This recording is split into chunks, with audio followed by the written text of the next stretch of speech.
Life as We Know It with Tom Walton. Give me a B. Give me an L. Give me a U. Give me a snake?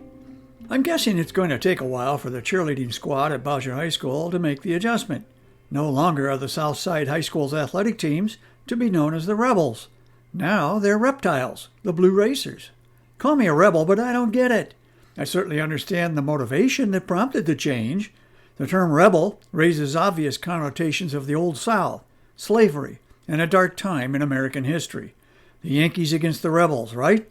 It's a conversation that has swirled around Bowsher since its inception. Understandably, the discussion became a bit more intense given the racial unrest of 2020.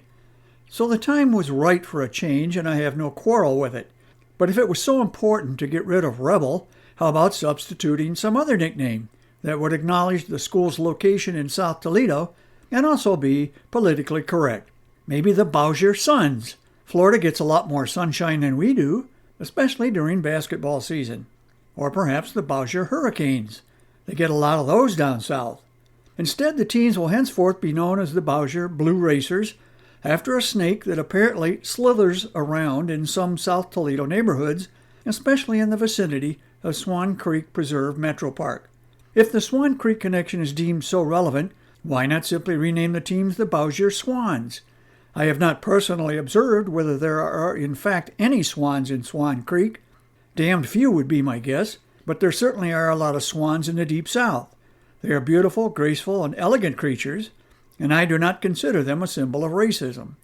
Besides, they scare me a whole lot less than snakes. I will concede that most snakes, at least the ones in these parts, are harmless and more frightened of us than we are of them. And while that may be true, I still give them wide berth.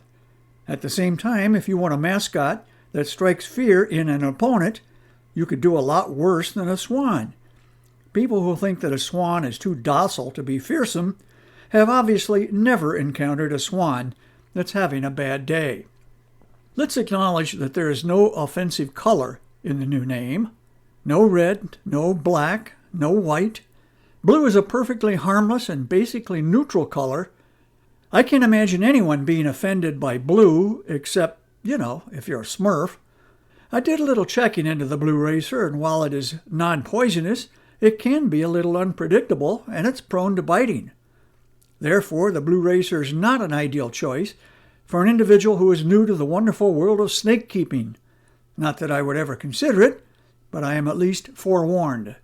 On the other hand, the tendency to bite one's opponent, at least figuratively, is an attribute much to be desired on the court or field of play. The Blue Racer is one of the few species of blue snakes in the world. Its official name is Colubar constrictor foxi, but that's a lot to stitch across a uniform.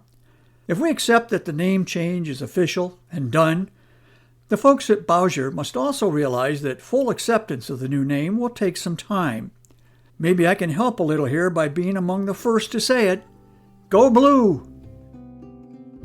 Life as We Know It is written and hosted by Tom Walton and is a production of WGTE Public Media. Life as We Know It with Tom Walton can be heard on WGTE FM 91 every Monday afternoon during All Things Considered at 5:44 p.m. Or hear past episodes at wgte.org/life.